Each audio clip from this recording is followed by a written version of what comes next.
Halo sahabat pecinta catur, selamat datang kembali di Catur Talk Indonesia. Kita memasuki event rutin chess.com yaitu Title Tuesday teman-teman. Ajang juga Super Grandmaster untuk membuat pembukaan sekreatif mungkin. Pertemuan dua Raja Blitz dunia, Magnus Carlsen menghadapi Hikaru Nakamura. Bagaimana permainannya langsung saja kita simak di Catur Talk Indonesia.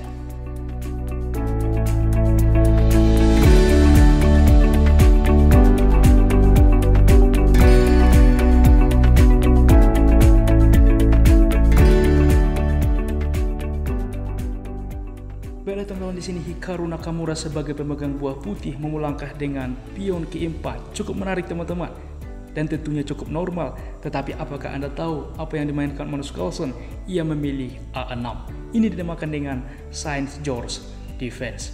Pion ke-4 menguasai petak sentral. Pada permainan sebelumnya teman-teman dimainkan seperti B5, D6 atau bahkan I6. Pada kesempatan ini lagi-lagi Magnus Carlsen kuda ke C6. Ini adalah langkah novel teman-teman, atau langkah baru, sehingga setelah langkah kuda ke C6 kita memiliki partai yang baru, dan ini juga dinamakan dengan Wocho Variation. Bagaimana merespon ini memberikan keunggulan bagi juga Hikaru Nakamura. Kita melihat bagaimana diagram dari komputer ini, maka D5 kuda ke A7 saat ini sentralisasi pion dengan juga kuda yang cukup pasif. Di sini ke depan kuda dapat bermanuver sehingga juga C4, maka B5 baru saat ini. Di dalam posisi ini teman-teman, langkah untuk tetap unggul kuda aktif berkembang atau bahkan pion juga ke4 menawarkan pion. Akan tetapi C5 dipilih Hikaru Nakamura dan posisi percaya tidak kembali sebanding teman-teman. Apakah Magnus Carlsen mengetahui? Tentu langsung E6 direspon saat ini. Gajah ke E3, maka kuda ke F6 menekan pion. Menteri ke D4, kita lihat bagaimana sentralisasi menteri dari Hikaru Nakamura. Pion memukul pion saat ini, pertukaran tentunya. Lalu D6 menawarkan juga pion, Hikaru C6 posisi tertutup, dan Magnus kuda juga ke G4 menekan gajah ke depan. Kuda berkembang aktif ke C3, gajah ke E7 mempersiapkan rokade, dan gajah ke F4 saat ini. Yang jadi langkah menarik, kita melihat bagaimana juga langkah gajah ke E7 Magnus Carlsen terlihat mengorbankan pion ke7. Apabila diterima teman-teman, inilah jebakannya. Karena apa? Gajah ke F6, percaya atau tidak bahwa menteri terjebak. Kita kembali teman-teman di dalam posisi seperti ini, gajah ke F4, maka rokade, lalu kuda ke F3. Gajah juga langsung ke F6 menekan menteri. Menteri ke D2, benteng juga melakukan skak karena Raja Hikaru masih di tengah papan tentunya. Gajah menutup, dan B4 saat ini menekan kuda. Kuda ke D1, kuda ke B5. Bagaimana teman-teman? Sentralisasi juga langkah demi langkah urutan yang dimainkan Magnus Carlsen cukup rapi tentunya. Bagaimana Hikaru melanjutkan? H3 mengusir kuda. Kuda mundur ke E5, kuda ke E3, lalu kuda memukul kuda skak. Gajah menerima, dan kuda ke D4 fokus rencana, juga sentralisasi kuda. Gajah mundur ke D1, dan tentunya benteng ke E4, di mana tempo juga mengancam gajah. Gajah langsung mundur ke petak H2, sebuah opsi. Dimundurkan satu langkah, maka kuda ke F5 saat ini menawarkan kuda menekan juga gajah. Gajah ke H2 baru saat ini. Sebelumnya teman-teman, bagaimana apa yang terjadi jika saat ini langsung rokade pengamanan juga, melepaskan juga pinan, sehingga kuda ke depan dapat memukul kuda misalkan. Masalahnya Magnus akan melanjutkan kuda memukul gajah, pion menerima bertumpuk, dan tentunya gajah ke D4 mengepin juga kuda. Benteng ke E1 menambah support, maka tentunya menteri ke G5 menekan kuda. Raja membantu, gajah ke E5 menekan juga pion ke depan. Kuda juga langsung mensupport pion, maka gajah dapat memukul pion skak. Kuda menerima meninggalkan perlindungan dari menteri sehingga menteri memukul menteri. Di sini Magnus menang telak. Sangat-sangat menarik. Kita kembali ke partai aslinya. Hikaru tentunya menarik mundur gajah ke H2, maka saat ini gajah juga menekan kuda, sebuah opsi. Benteng juga ke D4 mengancam menteri terlebih dahulu. Menteri berpindah ke E2, maka kuda baru memukul kuda. Pion menerima, benteng juga langsung memukul pion. Rokade berlanjut, dan benteng ke F5 saat ini menawarkan juga simplifikasi. Gajah juga langsung saat ini juga menekan ke depan pion, menghubungkan benteng satu sama lain. Maka benteng memukul benteng skak. Benteng menerima, menteri ke E7.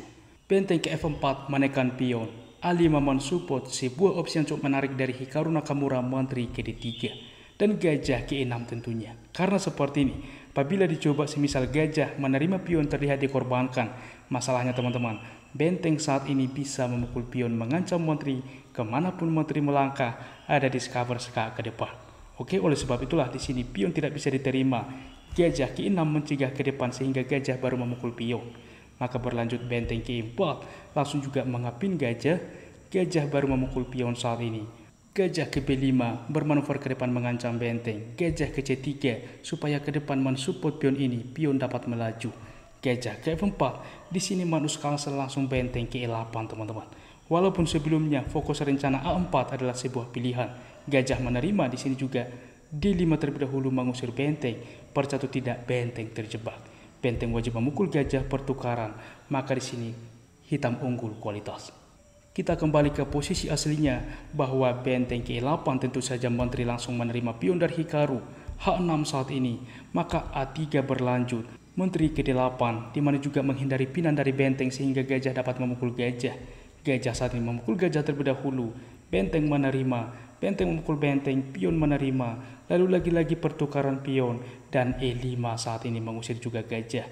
Gajah ke G3, langkah menteri juga langsung ke file B sebuah opsi menaikkan juga pion, tetapi raja juga langsung ke H7. Bagaimana melanjutkan? Menteri ke D5 dari Hikaru Nakamura kembali sebanding karena apa? Memang cukup manusiawi melakukan skak ke depan, waktu yang sama mengancam gajah apabila juga pion diterima, melakukan skak ke petak E4, waktu yang sama menaikkan juga gajah. Akan tetapi teman-teman, alangkah lebih kuat di dalam posisi ini bahwa menteri juga ke A3 langsung menekan gajah. Kemana gajah melangkah? Satu-satunya tentunya ke petak D2, maka menteri ke D3 skak, maka gajah akan tumbang, putih sangat unggul. Tetapi Hikaru tentunya waktu juga sudah mulai krisis di dalam posisi seperti ini.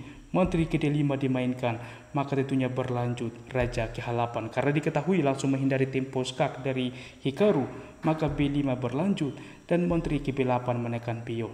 Gajah ke F2 berlanjut mendorong pion ke depan supaya juga mendukung pion menjaga petak penting B6. Gajah ke A5 lalu E4 berlanjut.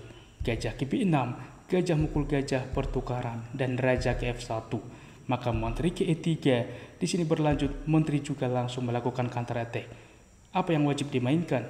Maka tentunya menteri juga melakukan skak, raja ke G1, menteri memukul pion dan raja ke H2. Ini cukup cerdas pilihan dari Hikaru. Menteri ke B4, Magnus Carlsen tidak terkecoh.